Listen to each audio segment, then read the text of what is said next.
Sebelum bergerak ke TPS, Bupati Aceh Besar Muardi Ali bersama unsur Forkopimda setempat terlebih dahulu memeriksa kesiapan posko terpadu pemilu damai yang bertempat di Bundaran Lambaru, Kecamatan Ingin Jaya, yang bertugas untuk melakukan pengamanan pemilu di Kabupaten Aceh Besar.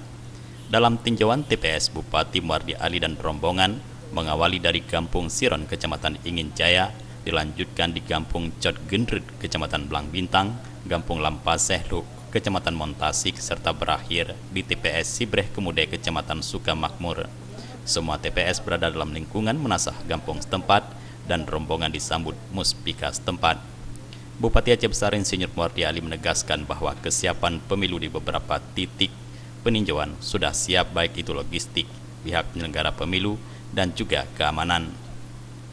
Dikatakan Bupati Aceh Besar Insinyur Muardi Ali bahwa dari hasil peninjauannya dan pemantauan serta laporan tim pemantau pemilu 2019, proses penyelenggaraan pemilu serentak untuk pemilihan legislatif, baik DPRK, DPRA, DPR RI, dan DPD RI, serta pemilihan presiden sejauh ini tidak ada kendala dalam distribusi logistik pemilu 2019. Sudah tinjau, udah 4 kecamatan, ya.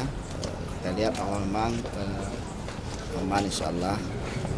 Semua logistiknya sudah masuk ke desa, DPS masing-masing, dan masyarakat kalau kita lihat menyambut sangat dengan gembira pesta demokrasi, pesta rakyat pemilu ini.